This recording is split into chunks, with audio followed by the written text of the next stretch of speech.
Imagine a world where a single city, born from a bloody family feud and raised by outlaws, would go on to rule millions. A world where war, politics, and ambition built an empire that still shapes our lives today. This is the story of Rome, its rise, its conquests, and its legendary rulers. Stick around, because this tale is one for the ages. The mythical birth of Rome. Our story begins in Alba Longa, an ancient Latin city. Their twin brothers, Romulus and Remus, were born to a priestess and the war god, Mars. Their jealous great-uncle ordered their execution, but fate had other plans.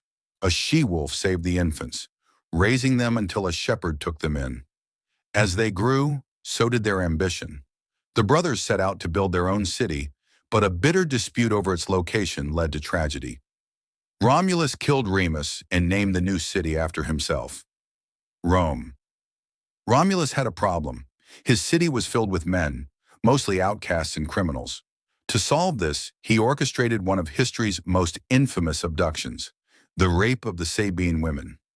Despite the violent start, an alliance was soon forged between Rome and the Sabines, leading to a co-rule between Romulus and the Sabine king, Titus Tatius. The age of Roman kings. Rome's first rulers met violent or mysterious ends. Titus Tatius was killed in a riot, and Romulus, legend says, vanished in a storm, later deified as the god Quirinus. The throne then passed to Numa Pompilius, a peaceful king who gave Rome its religious and legal traditions, including the 12-month calendar. But peace didn't last. Over the years, kings came and went, often through betrayal or murder. The last, Tarquin the Proud, was a tyrant who murdered his predecessor. His cruelty led to an uprising, and Rome's people declared themselves free in the 6th century BCE, birthing the Roman Republic. The rise of the Republic. At first, Rome's government wasn't truly for the people. Power belonged to a handful of aristocratic families, the patricians, while commoners or plebeians had little say. But protests forced change. The plebeians gained rights, like elected tribunes and written laws. But real power remained in the hands of the elite. Meanwhile, Rome's military machine conquered the Italian peninsula. By 130 BCE, after brutal wars with Carthage, Rome ruled the Mediterranean. But expansion brought problems: corruption, greed, and civil wars. Ambitious generals like Marius and Sulla turned their armies against Rome itself, setting the stage for a new kind of ruler. Julius Caesar, the end of the Republic. In 49 BCE, Julius Caesar crossed the Rubicon River, an act of war against the Senate and his former ally Pompey. After crushing his enemies, he seized control, declaring himself dictator for life. But absolute power comes with enemies. On the Ides of March, 44 BCE, Caesar was assassinated by senators who feared he was becoming a king. But their plan backfired. His death triggered a civil war between his heir, Octavian, and his former ally Mark Antony, who had aligned with Egypt's queen Cleopatra.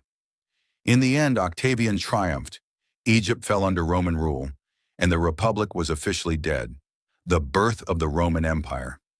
Octavian, now called Augustus, became Rome's first emperor in 27 BCE. He kept the illusion of a republic while holding absolute power.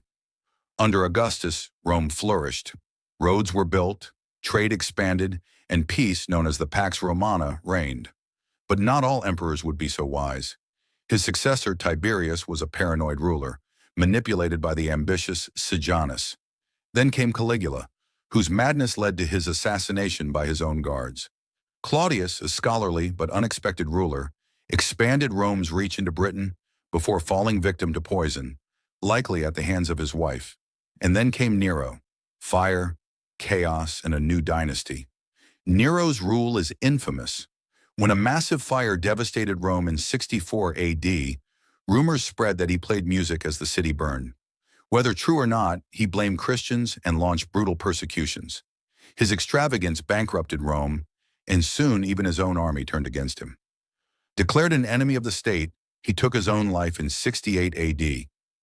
A year of chaos followed, with 4 men fighting for power. The last Vespasian restored stability and built the Colosseum, funded by treasures looted from Jerusalem. His sons Titus and Domitian followed, but paranoia led to Domitian's assassination, ending the Flavian dynasty. Rome's golden age and the fall of the West. The 2nd century AD saw a string of capable rulers. The Nerva-Antonine dynasty.